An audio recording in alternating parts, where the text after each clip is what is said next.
Welcome students. So আজিৰ ভিডিঅ'টোলৈকে মই তোমালোক সকলোকে ওয়েলকাম জনাইছো। আজিৰ ভিডিঅ'টোত আমি ক্লাস 7 ৰ মেথছৰ এক্সাৰসাইজ 8.3 আমি ডিসকাস কৰিম।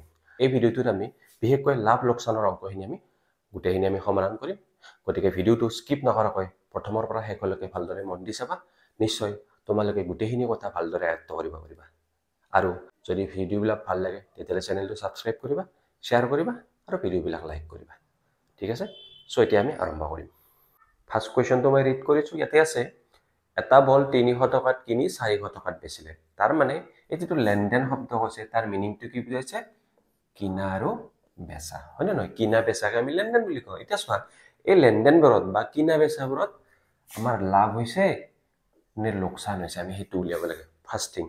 সেকেন্ড থিং, লাভ বা লোকসান পোৱাৰ পিছত আমি কি কৰিব লাগিব? শতাংশ উলিয়াব লাগিব। কিহৰ শতাংশ? যদি লাভ হৈছে লাভৰ শতাংশ আৰু যদি লোকসান হৈছে লোকসানৰ শতাংশ আমি উলিয়াব লাগে। ঠিক আছে? সো মই কোৱেশ্চনটো সলভ কৰি যাম। তাৰ লগে লগে যিখিনি ৰিলেটেড কনসেপচন লাভ কি হয়, লোকসান কি হয়, শতাংশ কেনেকৈ উলিয়ায় মই লগে লগে বুজাই যাম। ঠিক আছে? সো ইয়াত দুটা বস্তু আমাৰ ওচৰত আছে। এটা হৈছে কিনা দাম। যিখিনি টকাত কিনিছে হেতুক আমি কি বুলি কওঁ? কিনা দাম বুলি কওঁ। আৰু যিখিনি টকাত আমাৰ বিক্ৰী কৰিছে হেতুক আমি কি কওঁ? বেচা দাম বা বিক্ৰী দাম। তো মই এটো লিখি লম। কিনা দাম সমান 300 টকা আৰু বেচা দাম সমান 450 টকা। এতিয়া প্ৰথম কথাটো আমি জানিব লাগে যে ইয়াতে লাভ হৈছে নে লোকসান হৈছে। হেতু কেনেকৈ গম পাবা? যেতিয়া আমি কাৰোবাৰ পৰা বস্তু এটা কিনি তাতকৈ বেছি দামত বিক্ৰী কৰো তেতিয়া আমি কি কওঁ? লাভ হোৱা বুলি কওঁ। অৰ্থাৎ যদি আমাৰ বেচা দামটো কিনা দামতকৈ বেছি হয় তেতিয়া আমি তাক কি বুলি কওঁ? লাভ হোৱা বুলি কওঁ। ঠিক আছে? ইয়াত চোৱা বেচা দামটো কিনা দামতকৈ বেছি আছে। গতিকে এই লেনদেনটোত আমাৰ কি হৈছে? লাভ হৈছে। সো মই এডাল সিম্বল দিছো গ্ৰেটাৰ দেন। বেচা দাম গ্ৰেটাৰ দেন কিনা দাম। বেচা দাম কিনা দামতকৈ বেছি গতিকে লেনদেনটোত লাভ হৈছে। এটা প্ৰথম কথা আমি পালো যে আমাৰ লাভ হৈছে। কিমান লাভ হৈছে? গতিকে মই হেতু উলিয়াম এতিয়া। লাভ কেনেকৈ উলিয়ায়? তো লাভ উলিয়াবৰ কাৰণে চোৱা বেচা দামটো কিনা দামতকৈ বেছি আছে গতিকে বেচা দামৰ পৰা যদি কিনা দাম মাইনাস কৰি দিওঁ তেতিয়া আমি লাভটো পাওঁ। সিম্পল কথা। তো মই 5 টকাত বস্তু এটা কিনিছো দোকানৰ পৰা, মই কোনোবা এজনক 8 টকাত বিক্ৰী কৰি দিলো। সো মই যদি বেছি দামত বিক্ৰী কৰিলো, কিমান বেছি? 3 টকা। হিয়াতে গম পাম যে এইটো বেচা দাম। কিমান বেছি? সেই কিমান বেছি উলিয়াবৰ কাৰণে ডাঙৰটো পৰা সৰুটো বিয়োগ কৰিব লাগে। বস তো এইখিনিলৈকে আমি এটা বস্তু পালো যে আমাৰ লেনদেনটোত লাভ বা লোকসান হৈছে সুধিছে নহয়। তো আমাৰ এই লেনদেনটোত লাভ হৈছে। কিমান লাভ হৈছে আমি এটো গম পালো। লাভ বা লোকসানৰ শতাংশ সুধিছে আৰু হেতু উলিয়াবৰ কাৰণে এটো এটা নেসেসাৰি। এতিয়া চাবা মই ইয়াৰ সূত্ৰটো লিখিছো। লাভৰ শতাংশ কেনেকৈ উলিয়ায়? লাভৰ শতাংশ লাভ বা লোকসানৰ যদি শতাংশ উলিয়াব লাগে সদায় মনত ৰাখিবা তলত আমাৰ কিনা নামটো লিখা হয়। কিয়? কাৰণ কিনা নামৰ ওপৰতে লাভ হয় আৰু কিনা নামৰ ওপৰতে লোকসান হয়। যদি মই কিনা নামৰ ওপৰত লাভ লিখো আৰু 100ৰে পূৰণ কৰো তেতিয়া লাভৰ শতাংশ পাওঁ। আৰু যদি কিনা নামৰ ওপৰত মই লোকসান লিখো আৰু 100ৰে পূৰণ কৰো মই তেতিয়া কি পাওঁ? লোকসানৰ শতাংশ পাওঁ। ঠিক আছে? মই এটা লাভটো বহাই দিম ইয়াতে। 150 টকা নিলিখো। কিনা দাম আছে আমাৰ 300। হৈছে? কিয় নিলিখো? ইয়াতো টকা কেনসেল হৈ যাব। এটা কটাকাটি কৰি দিয়া। 0 0 ইয়াতে গ'ল, ইয়াতে 0 ইয়াতে 0 গ'ল। 3ৰে কাটি দিয়া। 3 5 গুণ 15 50 হল না? তো ইয়াতে 1 থাকিল। 50 1 গুণ কিমান হ'ব? 50 1 গুণ 50 গতিকে এটো আনসার। যে আমি কিমান পালো? আমাৰ লাভৰ শতাংশ কিমান হল? 50% বা 50 শতাংশ। তো আনসাৰত কি লিখিবা? তো আমাৰ কিমান লাভ হৈছে? 150 টকা। চাবা হল? একদম সিম্পল কোৱেশ্চন। এতিয়া সেকেন্ড কোৱেশ্চনটো তাহা ইয়াত দিয়া আছে এটা টিভি 10000 টকাত কিনিলে। ঠিক আছে? তো 10000 টকাত কিনিলে মানে কি? কিনা দাম। আৰু 15500 টকাত বেচিলে। এটো কি? হেতু আমাৰ বেচা দাম। ইয়াত কিনা দাম কিমান? 10000 টকা দিয়া আছে আৰু বেচা দাম সমান কিমান? 15500 টকা। এতিয়া আমি দেখা পালো যে বেচা দামটো কি আছে? বেছি আছে না নাই? যদি বেচা দামটো কিনা দামতকৈ বেছি হয় তেতিয়া আমাৰ কি হয়? লাভ হয়। কাৰণ আমি বেছি টকাত বিক্ৰী কৰিলো। যেহেতু বেচা দাম গ্ৰেটাৰ দেন কিনা দাম বা বেচা দাম কিনা দামতকৈ বেছি গতিকে কি হ'ব? ইয়াতে লাভ হ'ব। হ'ব? সো এতিয়া মই লাভটো উলিয়াই লম। ঠিক আছে? তো বেচা দামৰ পৰা যেতিয়া কিনা দামটো বিয়োগ কৰি দিম তেতিয়া আমাৰ লাভটো ওলাই যাব। তো মই এইফালে লিখি দিছো। সো লাভ ওলালো মই বেচা দামৰ পৰা কিনা দাম বিয়োগ কৰি দিলো। বেচা দাম আছিল 15500 টকা, কিনা দাম আছিল 10000 টকা। সো কিনাতকৈ সি কিমান টকা বেছিকৈ বিক্ৰী কৰিলে? 5500 টকাত। এতিয়া আমি লাভৰ শতাংশ উলিয়াম। চোৱা মই লাভৰ শতাংশৰ সূত্ৰটো ৰেডেৰে লিখিছো কাৰণ এটো দৰকাৰী। এটো তুমি মনত ৰাখিব লাগিব। চোৱা লাভ বা লোকসান সদায় কিনা দামৰ ওপৰত হয়। গতিকে তলত সদায় কিনা দাম থাকিব। আৰু যেহেতু আমি শতাংশত নি আছো, শতাংশ পাৰ্চেন্টেজ, গতিকে শতাংশত নিব লাগিলে আমি আগতে পাইছো আমি আগৰ অনুশীলনীত পাইছিলো যে শতাংশত নিবৰ কাৰণে আমি কি কৰিব লাগে 100ৰে পূৰণ কৰিব লাগে যিকিনো ভগ্নাংশ এটাক যদি শতাংশত নিব লাগে তেতিয়া আমি তাক 100ৰে পূৰণ কৰিব লাগে লগত শতাংশ চিহ্নটো দিব লাগে এতিয়া লাভ বা লোকসানটো সদায় কি হয় কিনাৰমৰ ওপৰত হয় আৰু লাভ আৰু কিনাৰমে কি কৰিছে এটা ভগ্নাংশ কৰিছে গতিকে 100ৰে পূৰণ কৰি শতাংশলৈ লৈ যাম আৰু এইটো মই মনত ৰাখিব লাগিব সেইকাৰণে মই ৰেডেৰে লিখিছো ইয়াত চোৱা লাভটো কি হয় টকাত আহে আৰু কিনা দামটো টকাত আহে গতিকে সেই কাৰণে মই আগৰ অংকটোত কি কৰিছিল টকাটো লিখা নাই আৰু লিখিলেও ইহঁত দুটা অটোমেটিক্যালি কেনসেল হৈ যাব হ'ব তো সেই কাৰণে মই এবাৰ দেখুৱাই দিলো আমি নিলিখো হ'ব এতিয়া সব কেনসেল কৰা ইয়াৰ দুটা জিৰো ইয়াৰ দুটা জিৰোৰ লগত কেনসেল কৰি দিলো আকৌ ইয়াৰ দুটা জিৰো ইয়াৰ দুটা জিৰোৰ লগত কেনসেল কৰি দিলো ঠিক আছে টোটাল 4টা জিৰো কেনসেল হৈ গল ইয়াৰ 4টা ইয়াৰ ওপৰত দুটা ইয়াৰ দুটা 4টা আর তলত কি থাকিল 1 থাকিল ইয়াতো 1 তো 1 মানে কি আমি নিলিখিলেও কথা নাই 1 তো থকা নথকাকে কথা গতিকে আমি ওপৰৰ সংখ্যাটো লিখিম ওপৰত কিমান থাকিল 55% লাভৰ শতাংশ কিমান 55% বা 55% ঠিক আছে বুজি পাইছা একদম আগৰটো দৰে অংক তো ইয়াতে মই আনসাৰটো লিখিম দুটা আনসাৰ আছে আমাৰ প্ৰথম আনসাৰটো হৈছে কি আমাৰ কিমান লাভ হৈছে 5500 টকা আৰু কিমান শতাংশ 55% তো বুজি পাইছা নিশ্চয় Question number C daha ইয়াতে দিয়া আছে এটা আলমাৰি 5000 টকাত কিনিলে হে আগৰ দৰে আমাৰ এটো কিনা দাম আৰু 3500 টকাত বেচিলে ঠিক আছে এটা চোৱা কিনা দাম কিমান আছে 5000 টকা আছে হা বেচা দাম কিমান আছে 3500 টকা আছে এতিয়া চোৱাচোন কোনটো সৰু হৈছে হা আমাৰ বেচা দামটো কমি আহিছে আছে নে নাই তো 5000 টকা আছিল বেচা দামটো কি হল কমি হল যদি বেচা দামটো কম আহে বেচা দামটো যদি কমি আহে তাৰ মানে কি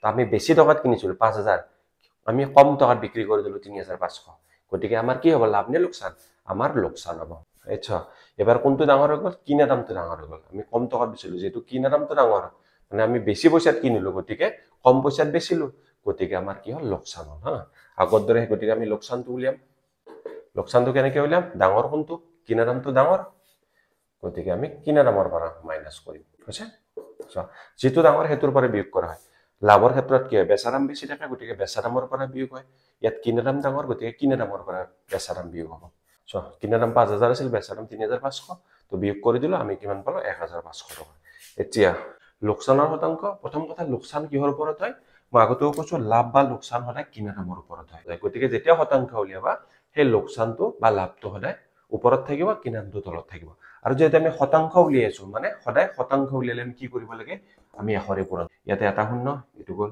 ইয়াৰে এটা শূন্য ইয়াৰ লগত গল আকৌ এটা শূন্য ইয়াৰ লগত গল 5 1 গুণ 5 5 3 গুণ 15 আৰু এটা শূন্য 30 ইয়াত এক থকা নথকাকে কথা ওপৰত কি থাকিল 30 30 into 1 30 ঠিক আছে 30% তাৰ মানে আমি কি পালো লোকসানৰ শতাংশ কিমান 30% বা 30% সো এটা আনসাৰ আছে লোকসান 1500 টকা আৰু এটা আছে লোকসানৰ শতাংশ কিমান 30% এতিয়া আমি কোৱেশ্চন নম্বৰ ডি টো সলভ কৰিম সো কোৱেশ্চন নম্বৰ ডি টো চাবা ইয়াত কি দিয়া আছে চোলা এটা 400 টকাত কিনিছে 280 টকাত বেচিছে হয় না নহয় তো আগৰ দৰে চোৱা তো 280 400 টকাত কিনিছে না নাই গতিকে 400 টকাটো আমাৰ কি হ'ল 400 টকাটো আমাৰ কিনা দাম হ'ল না নাই 280 টকাত বেচিছে গতিকে বেচা দামটো কিমান 280 টকা তো আমি কি দেখা পালো তো বেচা দামটো কি কিনা দামতকৈ কি হৈছে কমি আছে না নাই যেটো দামত কিনিছিল তাতকৈ কম দামত বেচিব লগা হ'ল তাৰ মানে মানুহজনৰ কি হ'ল মানুহজনৰ লোকসান হ'ল কাৰণ কি যেটো দামত তেওঁ কিনিছিল তাতকৈ কম দামত তেওঁ বিক্ৰী কৰিলে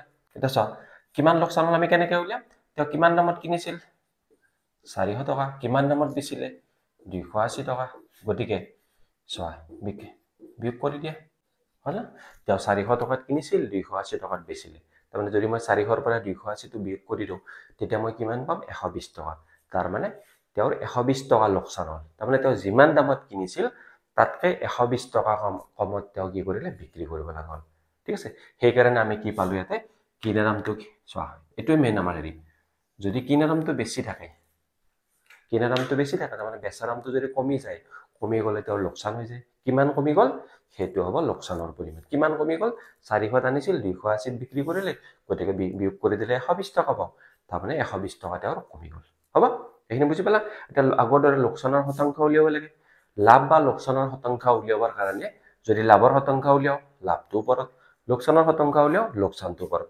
লাভ বা লোকসান দুটা কিহৰ ওপৰত গণনা কৰা হয় হেতু কিনা দামৰ ওপৰত আকৌ আমি জানোই শতাংশ কেনেকৈ উলিয়াই শতাংশ উলিয়াবৰ কাৰণে কিবা এটা ভগ্নাংশক এশৰে পূৰণ কৰিব লাগে আৰু শতাংশ চিহ্ন দিব লাগে ঠিক আছে তো আমি এইখিনি কৰোঁ তোৰ কিমান টকা লোকচান হৈছে 120 টকা কিনা দাম কিমান আছিল 400 টকা তো এশৰে পূৰণ কৰা শতাংশ চিহ্ন বহাই দিয়া চাবা এটা শূন্য গ'ল এটো চাবা 100 তো কি ওপৰৰ সংখ্যা হা গোটা সংখ্যাবিলাক যদি যিবিলাক সংখ্যা অকলে থাকে এনেকে সেইবিলাক ওপৰৰ সংখ্যা আৰু এটো তলৰ সংখ্যা এটা শূন্য গ'ল আকৌ এটা শূন্য গ'ল 4 ৰে কাটি দিয়া 4 1 গুণ 4 4 3 গুণ 12 লগতে শূন্য ঠিক আছে তো ইয়াতে 1 থাকিল ইয়াতে 1 থাকিল তো একবিলাক থকা নথকা একে কথা ওপৰত চোৱা 30 আছে এটা 30 আছে আৰু এটা 1 আছে 30 * 1 কিমান হ'ব 30 1 গুণ 30 তো কিমান হ'ল 30 শতাংশ তো তেওঁৰ লোকচান কিমান হ'ল 30 শতাংশ তো ইয়াত আৰুটো দিব পাৰি লোকচান 120 টকা আৰু 30 শতাংশ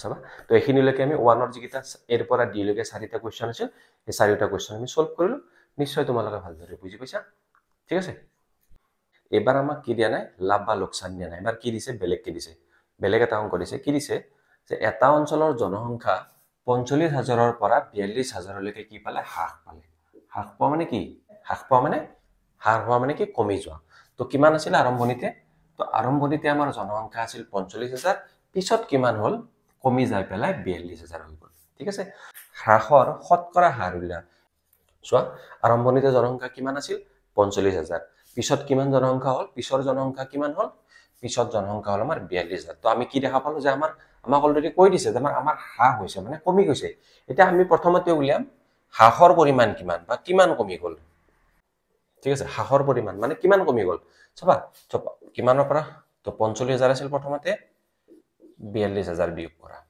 কাৰণ 42,000 হৈছে নহয়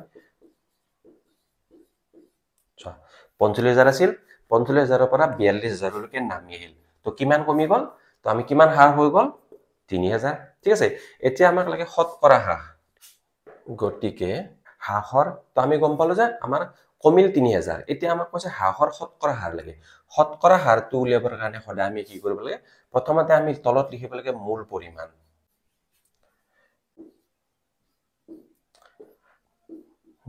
এটা আমাৰ ফৰ্মুলাটো চোৱা সদায় আমি তলত কি লিখিব লাগিব মূল পৰিমাণ যেনেকে লাভ বা লোকচানৰ ক্ষেত্ৰত আমি কি লিখিছিলো কিনা দাম লিখিছিলো কাৰণ কিয় হ্ৰাস বা বৃদ্ধি মূল জনসংখ্যাটোৰ পৰা হয় ঠিক মূল জনসংখ্যা কিমান আছিল মূল মানে আছে আৰম্ভণিতে থকা সংখ্যাটো যে প্ৰথম কিমান 45,000 যদি কমি যায় কিমানৰ পৰা কমিব 45 ৰ পৰা কমি আহিব আৰু যদি বাঢ়ি যায় 45 ৰ পৰা বাঢ়ি যাব গতিকে ইয়াতে 45 টো হৈছে আমাৰ মূল পৰিমাণ গতিকে কম্পেৰিজন যেটো তুলনা হ'ব কম হোৱা বা বেছি হোৱা হেতু আমি কাৰ ওপৰত নিৰ্ভৰ কৰিব 45,000 ওপৰত নিৰ্ভৰ কৰিব তাৰ পিছত যেটো হ্ৰাসৰ পৰিমাণ তাৰ মানে কিমান কমিল আমি কলো নহয় হ্ৰাসৰ পৰিমাণ যে প্ৰথমতে 45,000 তাৰ পিছত 42,000 কমি গ'ল কিমান কমি গ'ল আমাৰ 3,000 গতিকে এটো কি হ'ব তলত খৰাই মূল পৰিমাণটো লিখিব লাগিব হেতু হ'ব 45,000 কমি যোৱা সংখ্যাটো হ'ল 3,000 গতিকে ওপৰত লিখিলো হ'ল এটা যেহেতু আমি শতকৰা উলিয়াইছো আমি জানোৱে শতকৰা শব্দটো যেহেতু আমাৰ ওচৰত আছে শতকৰা উলিয়াবৰ কাৰণে সদায় ভগ্নাংশ এটাক এশৰে পূৰণ কৰিব লাগে গতিকে আমি এশৰে পূৰণ ৰাখিছো ইয়াতে